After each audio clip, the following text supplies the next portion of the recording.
नमस्कार मेरे प्यारे दोस्तों, मैं आपके अपने चैनल RWP एकेडमी में आप सभी का स्वागत करता हूं।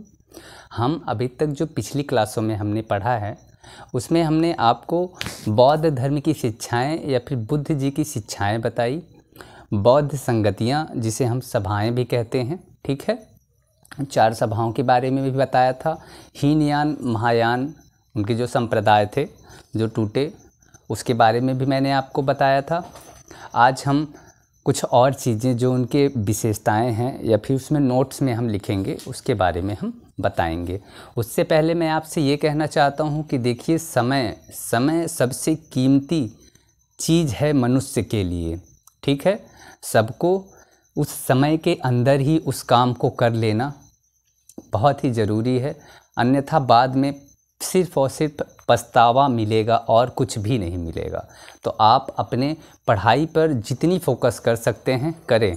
जितने भी आजमगढ़ के निवासी हैं उन सब से मैं कहना चाहता हूं कि आप लोग एकदम तैयार रहिए। आजमगढ़ को एक बेहतरीन ज़िला या फिर कहिए कि यहाँ पे हर एक क्षेत्र में वैसे भी आजमगढ़ आगे ही है, विदेश जाने में या अन्य कोई कार्य हो, खेती करने में, झगड़ा करने में भी है, मार झगड़ा भी हो या फिर कोई काम हो या उद्योग हो।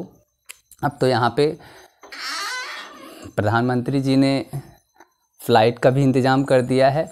तो अब क्या है कि हम जो है अपने आप को इतना बेहतर कर लें कि हमारी जो कुछ सड़कें ख़राब हैं यहाँ की, उसको भी वो दुरुस्त कर सकें, ठीक है। तो हम जो है अपने समय के पाबंद बने और हमें आगे बढ़ना है। तो समय सबसे कीमती चीज़ है। और नशा आप लोग बिल्कुल, जो भी नशा करते हैं स्टूडेंट लाइफ में, वो त्याग दें। अगर वो आप नहीं त्यागेंगे तो समझ लीजिए लाइफ में आप कुछ भी नहीं कर पाएंगे, ठीक है। और सबसे ज़रूरी चीज़ कि लड़कियों से थोड़ा दूरी बना के रखें अगर आपको सफल होना है।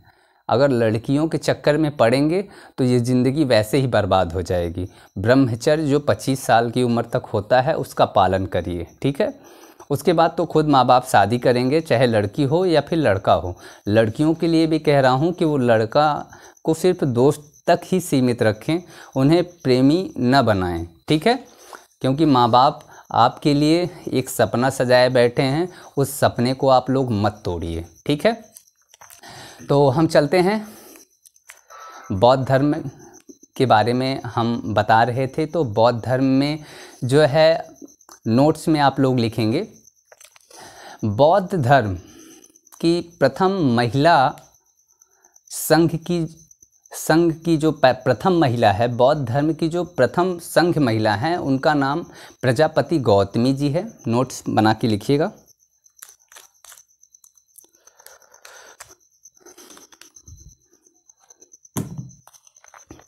नोट,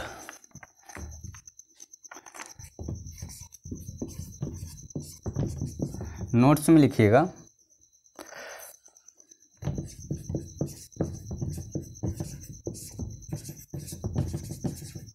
गौतम बुद्ध जी के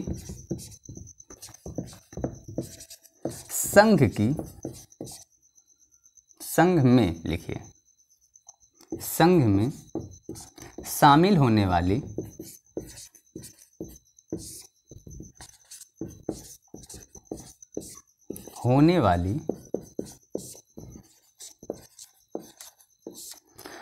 प्रथम महिला प्रजापति गौतमी, इन्हें तो आप जानते होंगे, ठीक है। भगवान गौतम बुद्ध जी के मृत्यु के बाद जो है इनका लालन पालन इनकी मौसी ने किया और इनकी मौसी का नाम ही क्या था? प्रजापति गौतमी था, ठीक है। गौतमी थी तथा दूसरी महिला के भी बारे में जानते रहिए, तथा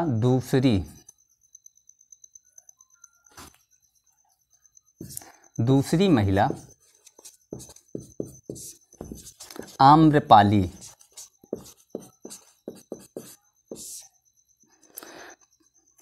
थी। आम्रपाली कौन था? वैशाली नगर की नगर बधू थी। आम्रपाली लिखना चाहिए तो लिख लेना। आम्रपाली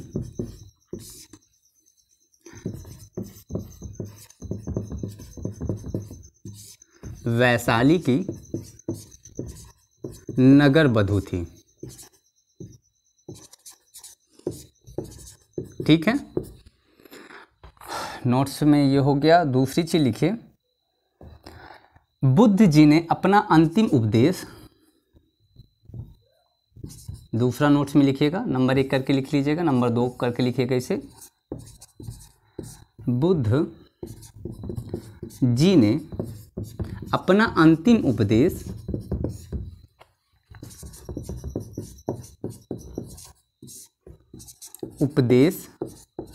सुभद्र को दिया। सुभद्र को दिया।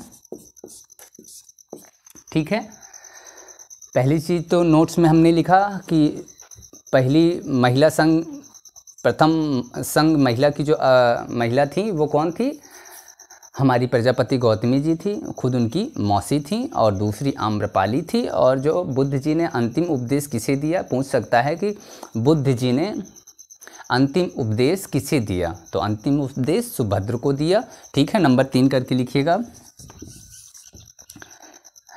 बुद्ध जी की मृत्यु के बाद, तीसरा नंबर, बुद्ध जी की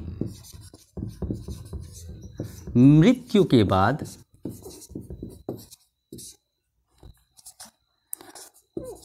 उनके शरीर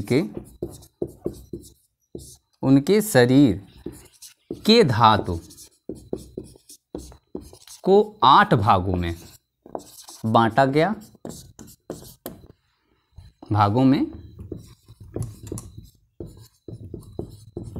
बांटा गया। ठीक है, अब 8 भाग में उनके शरीर को नहीं बांटा गया। सबसे पहली चीज़ तो जान लीजिए कि सबसे पहले ये कि जलाया जाता है। जलाने के बाद जो अवशेष बचता है, जो भी हिंदू धर्म में जाता होगा, देखता होगा, जहाँ पे जलाया जाता है, तो आखिरी में कुछ वस्तु जो है, मतलब शरीर के कुछ हिस्से जो हैं नहीं जलते हैं, वो बचे रहते हैं। तो उन हिस्सों को क्या करते हैं, बुद्ध जी के 8 टुकड़ों में तोड़ा गया। जो बचता है, ज़्यादातर हमारा लीवर बच जाता है या फिर हमारी खोपड़ी का हिस्सा बच जाता है, तो उसको क्या किया गया, 8 भागों में बुद्ध जी के उस हिस्से को 8 भागों में तोड़ा गया और 8 जगह उसके उस स्तूप बनाए गए। ठीक है, तो 8 जगहों के नाम जान लेते हैं। सबसे पहला लिखिएगा, मगध। मगध का उस समय का जो राजा था वो अजातशत्रु था, या अजातशत्रु जी थे, ये भी कह सकते, दोनों कह सकते हो, अजातशत्रु। ठीक है, पहला स्तूप कहाँ बनाया गया? अच्छा, थोड़ा सा ऊपर लिख लेते हैं, थोड़ा सा, जिन पर स्तूपों का निर्माण किया गया, जिन पर स्तूपों का निर्माण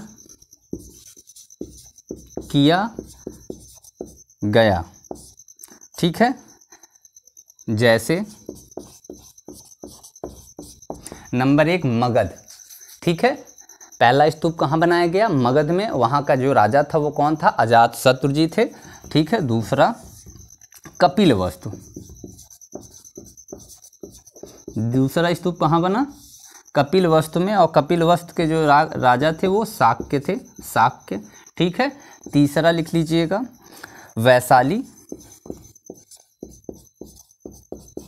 वैशाली के राजा लिच्छवी। ठीक है, चौथा पावा, या फिर ये एवं लिख लीजिएगा, पावा या कुशीनगर, कुशीनारा, सॉरी, कुशीनगर नहीं, कुशीनारा। अब कुशीनगर हो गया है, पहले कुशीनारा था। और यहाँ के जो राजा थे वो मल्ल थे। ठीक है, 4। 5वां अलकप्य। क्या नाम था? अलकप्य जगह थी वो। अलकप्य के जो राजा थे वो बुली थे, बुली। ठीक है, 6वां रामग्राम, और रामग्राम के जो राजा थे वो कोली थे, कोली। ठीक। 6, 7 वेथद्वीप, वेथद्वीप। अब वेथद्वीप के जो राजा थे वो ब्राह्मण थे। ठीक है। 8वां स्तूप बना कहाँ पे?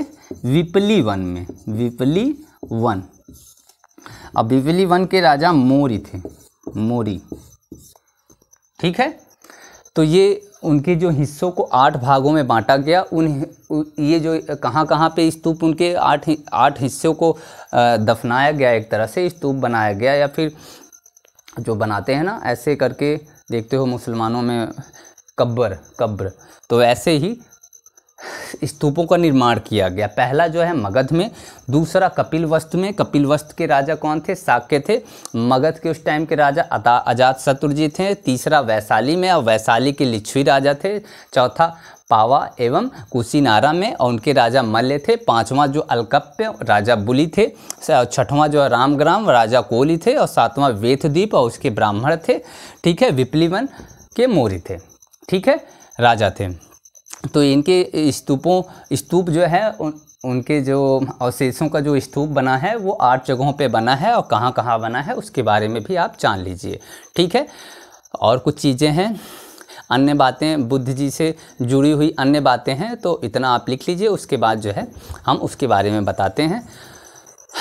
ठीक है। वीडियो को आप लोग रोक के लिख सकते हैं। ठीक है। ठीक है। तो आप लोग इसे एक बार देखिए और फिर हम इसे मिटाते हैं और आगे चलते हैं। कुछ अन्य बातें जो हैं बुद्ध से जुड़ी हुई, बुद्ध भगवान से जुड़ी हुई, उसके बारे में हम बताते हैं। ठीक है। तो हम मिटा रहे हैं।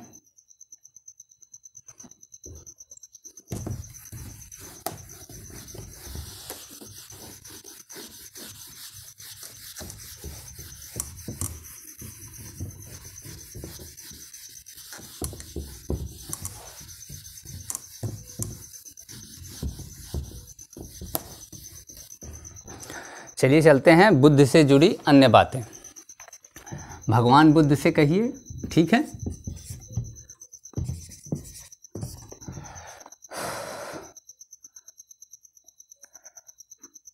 बुद्ध जी से नहीं, भगवान बौद्ध लिखिए। बौद्ध धर्म से जुड़ी अन्य बातें। ठीक है।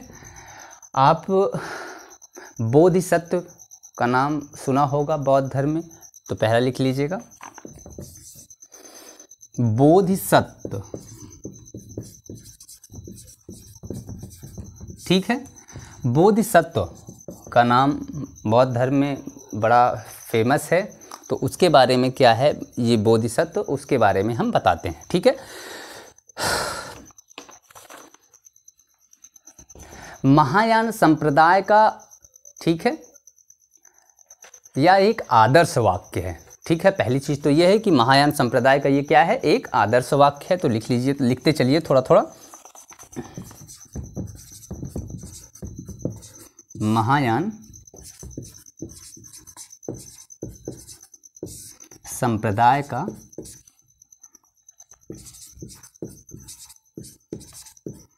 आदर्श वाक्य है जो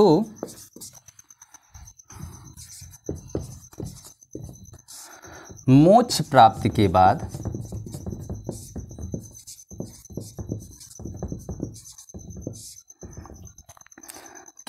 भी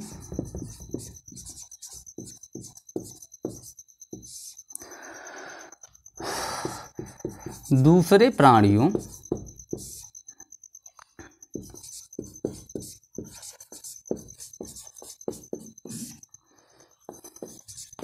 मुक्ति का, दूसरे प्राणियों की मुक्ति का निरंतर प्रयास करता है। ठीक है। मुक्ति का निरंतर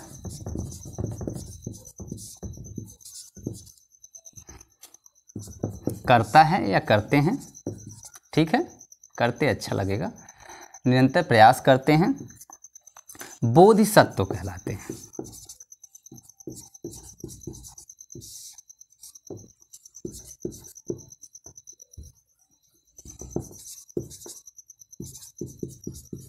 कहते हैं या बोधिसत्व कहलाते हैं, ठीक है, कहते हैं ठीक रहेगा।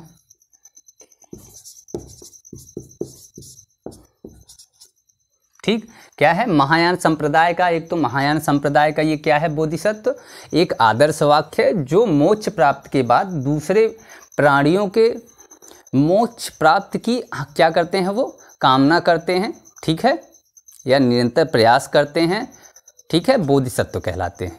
जो दूसरे प्राणियों को क्या करते हैं, मोक्ष प्राप्ति के कामना करते हैं या प्रयास करते हैं, उसे ही हम क्या कहते हैं, बोधिसत्व कहते हैं। इतना जान लीजिए, दूसरे प्राणियों को क्या करेंगे, मोक्ष प्राप्ति तक ले जाने में उनका प्रयास करेंगे, निरंतर उनको लगे रहेंगे, उसे ही बोधिसत्व कहते हैं। दूसरा, अमिताभ का नाम सुना होगा, अमिताभ बच्चन नहीं, अमिताभ, ठीक है, बौद्ध धर्म का ये भी एक बहुत ही फेमस वाक्य है, ठीक है, लिख लीजिए। इसके बाद में अमिताभ जो है, स्वर्गीय बुद्ध जी को अमिताभ कहा गया है, तो लिख लीजिएगा, यह स्वर्गीय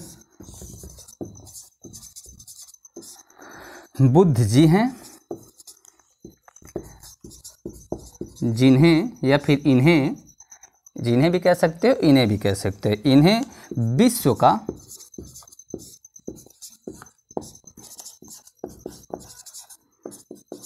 अधिष्ठात्र, ठीक है, देव कहा गया है।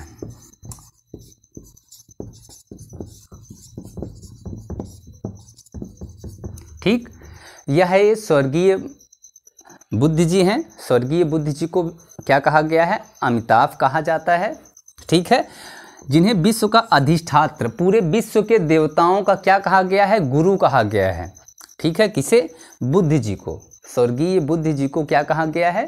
पहली बात तो अमिताभ क्या है, स्वर्गीय बुद्ध जी का एक नाम मान लीजिए है, ठीक है, मृत्यु के बाद आदमी कहते हैं स्वर्ग में जाता है, ठीक है, तो स्वर्ग में जाने के बाद उनका नाम क्या रखा गया, अमिताभ रखा गया, ठीक है, और इन्हें क्या कहा गया है, अमिताभ को क्या कहा गया है कि अधिष्ठात्र, पूरे विश्व के देवताओं का गुरु माना गया है, ठीक है, या श्रेष्ठ माना गया है, पूरे विश्व के देवताओं में श्रेष्ठ माना गया है।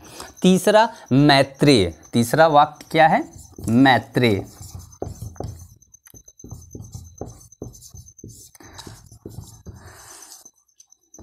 मैत्रेय को भावी बोधि कहा गया है।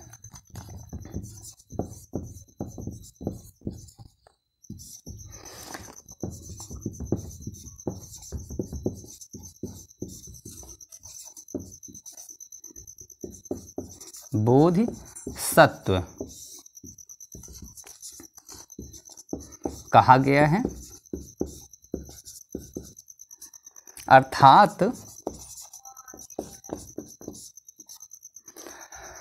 अर्थात जिनका जन्म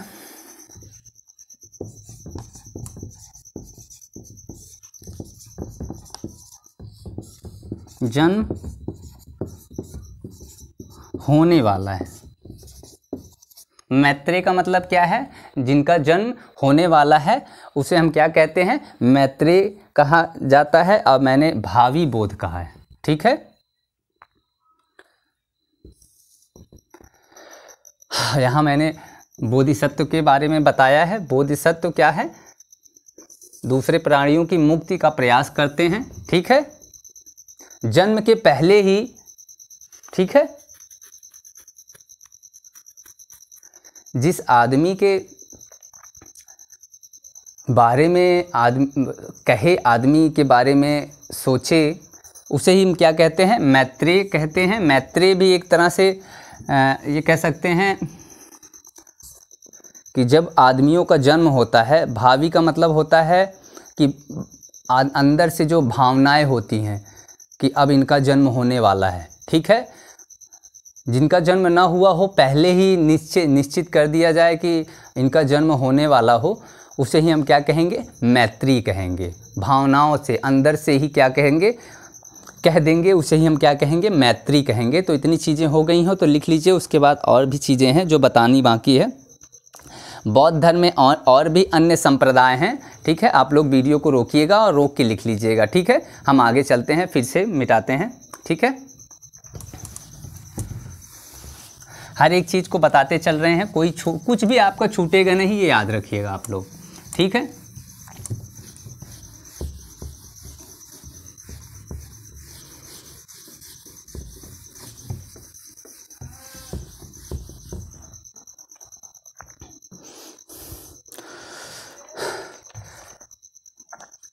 अन्य संप्रदाय लिख लेते हैं।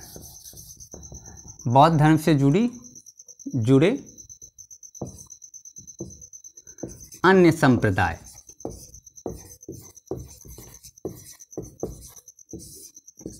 ठीक है, जो अन्य संप्रदाय हैं उनके बारे में भी जान लेते हैं। पहला नंबर डालिएगा,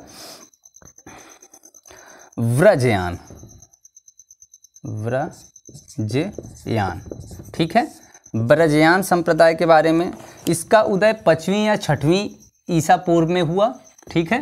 व्रजयान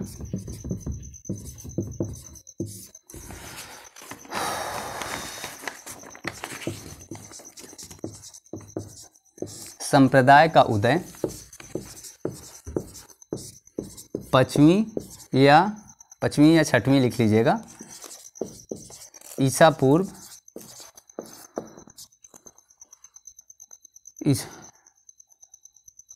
हाँ 5वीं या 6वीं शताब्दी में हुआ। नहीं 5वीं या 6वीं शताब्दी में लिखिएगा, यहाँ पे ईसा पूर्व मत लिखिएगा, शताब्दी में हुआ। पहली चीज़, ज़्यादा चीज़ें नहीं पूछी जाएगी। अब ब्रजयान वो पूछेगा कि ब्रजयान कौन से धर्म से संबंधित है, तो ब्रजयान जो है बौद्ध धर्म से संबंधित है, ठीक है। ब्रजयान संप्रदाय का उदय कब हुआ, तो 5वीं या 6वीं शताब्दी में हुआ, ठीक है। इतनी चीज़ें याद रखते ही बस। सहजयान दूसरा लिखिएगा, सहजयान। पहला व्रजयान, दूसरा संप्रदाय कौन था, सहजयान। तो सहजयान, इसका उदय बंगाल के लिखिएगा,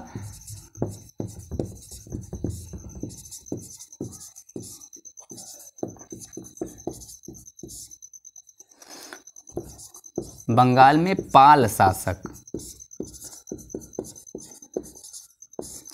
के काल में हुआ, काल में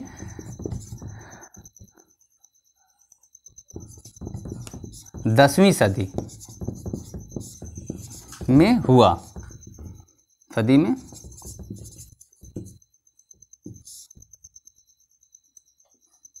इसका उदय, जो शाहजहां का उदय व्रजयान संप्रदाय के विरोध में हुआ था, ये भी याद रखिएगा। इसका उदय व्रजयान संप्रदाय के विरोध में हुआ, ठीक है। किसका उदय हुआ है, शाहजहां का, व्रजयान संप्रदाय के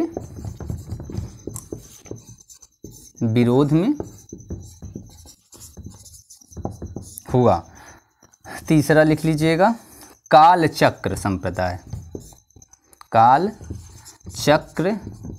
संप्रदाय, ठीक है। संप्रदाय आप लोग जोड़ लीजिएगा, हम थोड़ा सा ही बताएंगे, ठीक है। इसका उदय 10वीं शताब्दी में हुआ। शाहजहां का और कालचक्र संप्रदाय दोनों का उदय 10वीं सदी में हुआ, ये याद रखिएगा। इसका उदय 10वीं सदी में शाहजहां के साथ हुआ। इतना जान लीजिएगा इसके बारे में। चौथा लिख लीजिएगा यहीं पे, भवदीय संप्रदाय,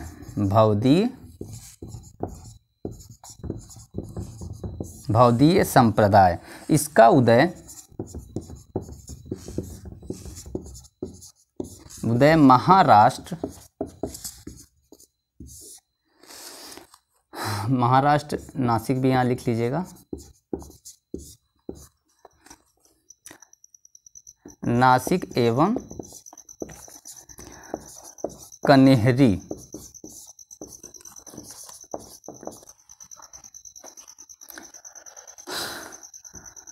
कन्हेरी में हुआ।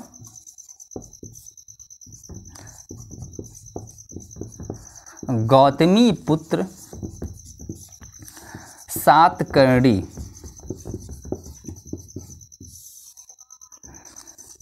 के नासिक गुहा लेख में इसका उल्लेख मिलता है। गुहा लेख में इसका उल्लेख मिलता है। ठीक है, इतनी बातें जो हैं बौद्ध धर्म में हमने जानी। ठीक है, बौद्ध धर्म तो वैसे काफ़ी बड़ा है, बहुत ही बड़ा है। ठीक है, उसके बारे में हमने अभी आज 4 से 5 क्लास हो चुके हैं, इसके 1 घंटे के करीब सारे क्लास हैं। ठीक है, तो आप लोग बौद्ध धर्म में ये चीज़ें जो ज़रूरी हैं, बहुत ही ज़रूरी हैं, जो एग्ज़ाम से रिलेटेड हैं, वो चीज़ें मैंने आपको बताई। तो आप लोग एक बार देख के लिख लीजिएगा, उसके बाद हम जैन धर्म से चालू करते हैं।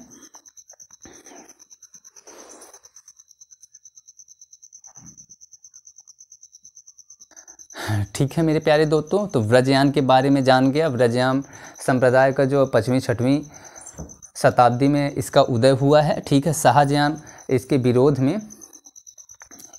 में जो है, व्रजयान के विरोध में फिर क्या हुआ, शाहजहां का उदय हुआ। शाहजहां का 10वीं सदी में इसका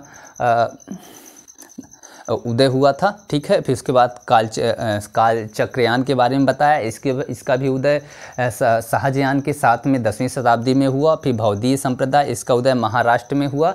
ठीक है, और महाराष्ट्र में हुआ, और इसका जो उल्लेख मिलता है वो नासिक गुहा लेख में मिलता है। ठीक है, इतनी चीज़ें मैंने आपको बताई। ठीक है, तो आपको वीडियो अच्छी लगे या ना अच्छी लगे, लेकिन आपको पढ़ना ज़रूरी है, क्योंकि जो चीज़ें अच्छी नहीं लगती हैं वो हमारे लिए बहुत ही फ़ायदेमंद होती हैं। जैसे नीम की पत्ती पीसते हैं, ठीक है, पीने की कोशिश करते हैं, लेकिन इतनी तीखी होती है कि पिया नहीं जाता है, लेकिन वो एक औषधि का काम करती है। तो आप लोग जो है उसे थोड़ा मोड़ा पी लिया करिए, या फिर गांव में होगा तो चबा भी लिया करिए। ठीक है, तो मेरे प्यारे दोस्तों, आज के लिए धन्यवाद। कल फिर मिलते हैं इसी समय। उससे पहले आप लोग जो है वीडियो को लाइक, सब्सक्राइब, शेयर करना मत भूलिए, और पॉपुलर बना दीजिए भाई। आप लोगों को तो हैं जो आगे बढ़ा सकते हैं। ठीक है, तो आज के लिए धन्यवाद। कल फिर मिलते हैं। नमस्कार।